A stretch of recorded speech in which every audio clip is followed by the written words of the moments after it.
Hello friends, તો આજે આપણે બનાવશું બટેટાની વેફર, જે આખા વર્ષ માટે તો શું 2-3 વર્ષ માટે તમે સ્ટોર કરી શકો છો.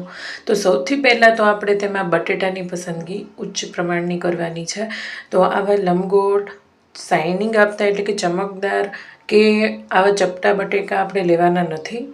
જે અંદરથી પોચા અને પીળા નીકળે છે તેવા બટેટા વાપરવાના નથી, જેના કારણે આપણે લાલ અને પીળી વેફર થતી હોય છે. તેનું કારણ એ જ છે કે આપણે બટેટા સરખી રીતે સારા એવા પસંદ નથી કરીને લાવતા. તો આવા ગોળ અને એકદમ મોટા અને બહારથી શાઇન ન કરે તેવા ચમક વગરના બટેટા આપણે લાવવાના છે. તો આવા ગોળ અને મોટા બટેટા છે તેનાથી જ વેફર સારી બનશે. આવા બટેટાથી વેફર સારી બનશે નહીં. તો હવે બટેટાની પસંદગી આપણે કરી લીધી છે. હવે તેને સારી રીતે છોલી લેવાના છે. પહેલાં તો આપણે છોલણિયાની મદદથી બધી તેની છાલ કાઢી લેવાની છે. જો તમારે વધારે માત્રામાં બનાવવી હોય તો રાત્રે તમે ફ્રી થાઓ ત્યારે સૂતા પહેલાં છાલ કાઢી અને ખમણીને પાણીની અંદર ડુબાડી અને આખી રાત માટે રહેવા દો, તો સવારે તમારું કામ એકદમ સરળ બની જતું હોય છે.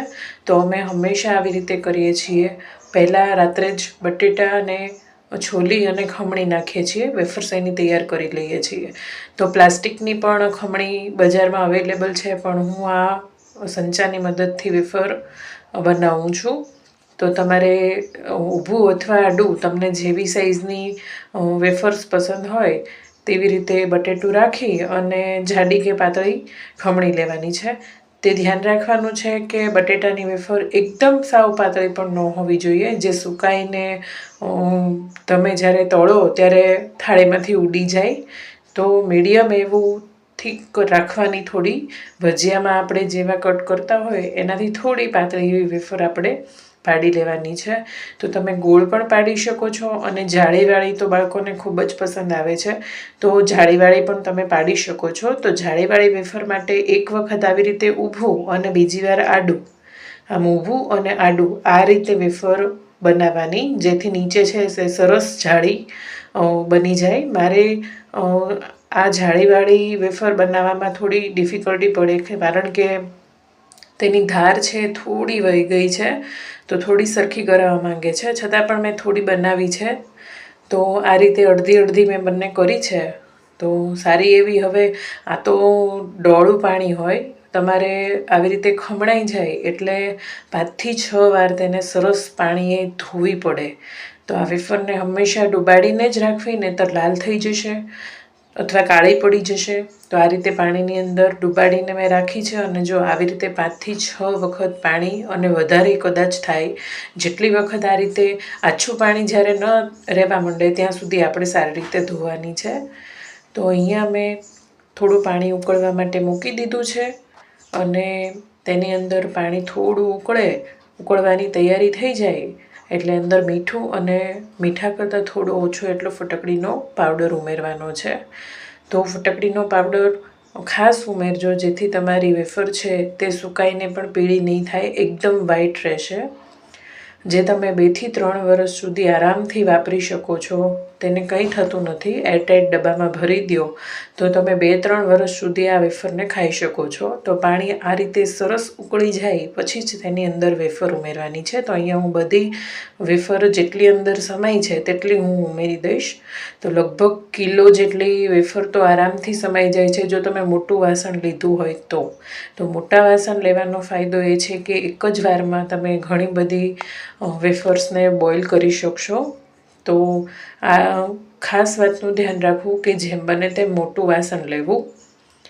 તો પાણી સરસ ઉકળી ગયું હશે અને પછી તમે ઉમેરી હશે વેફર, તો 5 થી 7 મિનિટની અંદર જ જાળીવાળી વેફર છે તે આપણી બોઇલ થઈ જશે, સારી રીતે સૂકવવા માટે તૈયાર થઈ જશે. તો આવી રીતે ચેક કરી લેવું થોડું.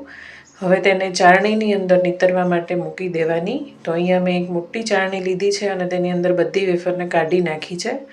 હવે પાણી તો બોઇલ થયેલું છે, એ એક વખત આપણે બોઇલ કરી લીધી છે વેફર, તો બીજી વખત નાખવા માટે થોડું મીઠું અને એનાથી પણ થોડો ઓછો એટલો ફટકડીનો પાવડર ફરી વખત ઉમેરી દેવો, જેથી મીઠું છે તે બેલેન્સ રહે.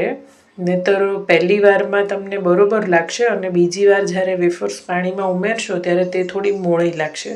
તો એક વાતનું ખાસ ધ્યાન રાખવું, અને પાણી ખારું ન થઈ જાય તેનો પણ ખાસ ખ્યાલ રાખવો, નહીંતર તમારા આખા વર્ષની વેફર છે તે બગડે છે. તો અહીંયા જે મેં ચાળણીમાં કાઢી લીધી તેને સૂકવવા હું આવી રીતે વહી ગઈ છું. તો પહેલાં મેં આમનામ ગમે ત્યાં નાખી દીધી અને પછી આ રીતે છૂટી પાડી લીધી છે. તો આ રીતે બધી તડકાની અંદર મેં સૂકવી દીધી છે. તમે પંખાની નીચે સૂકવો અને પછી તડકો આપો તો પણ ચાલે. તો 5 થી 7 કલાક પંખા નીચે તમે રૂમમાં પણ પાથરી શકો અને પછી ઉપર તડકે 2 કલાક મૂક્યા હો તો પણ ચાલે. તો સૂકવવી ખાસ ધ્યાન રાખવું, ખૂબ સરસ એવી સૂકવવી જેથી તેમાં ફંગસ વગેરે ન થાય. તો બીજો પણ મારા અહીંયા બીજો જે આપણે નાખી હતી ઉમેરી હતી તે વેફર્સ પણ બફાઈ ગઈ છે. તો તેને પણ હું આ રીતે કાઢી અને તેનું પાણી નીતરવા મૂકી દઈશ. તો અમે અહીંયા બધી જ વેફરને કાઢી લીધી છે. તમે જોઈ શકો છો કે બફાયા પછી પણ એકદમ વ્હાઈટ રહે છે અને આવી સોફ્ટ થવી જોઈએ. તમે એક હાથે તોડો તો પણ તે આરામથી તૂટી જવી જોઈએ. તમારી વેફર કાચી હશે તો પણ કાળી પડી જશે, લાલ થઈ જશે. તો ખાસ વાતનું ધ્યાન રાખવું. એક તો બટેટા સારા પસંદ કરવા અને કૂક કરવામાં ખાસ ધ્યાન રાખવું કે ઓછી પણ ન ચીડવી અને બહુ વધારે પણ નહીં. તો કાચી રહેશે તમારી તો પણ કાળી પડી જશે. તો આ 2-3 પોઈન્ટ તમે ધ્યાન રાખશો તો તમારી વેફર આવી સુકાઈને પણ એકદમ વ્હાઈટ રહેશે. તમે જોઈ શકો છો મારી વેફર છે તે સાંજ સુધીમાં બધી સુકાઈ ગઈ હતી અને તે સુકાયા પછી પણ એકદમ વ્હાઈટ છે અને તળ્યા પછી પણ એકદમ બહારથી લાવ્યા હોય તેવી જ વેફર થઈ છે. તો આ સિઝનમાં અત્યારે ખૂબ બટેટા મળે છે. અત્યારે સિઝન શરૂ છે વેફર્સ બનાવવાની, તો મેં બનાવી લીધી. તમે બનાવી કે નહીં કોમેન્ટ કરવાનું ભૂલશો નહીં. તો અહીંયા મેં ઉપરથી મરચું લગાવી અને સરસ સર્વ કરી દીધી છે. વિડીયો પસંદ આવ્યો હોય તો વિડીયોને લાઈક કરી ચેનલને સબસ્ક્રાઈબ કરવાનું ભૂલશો નહીં. તમારા બધાના સપોર્ટ બદલ ખૂબ ખૂબ ધન્યવાદ. Thank you.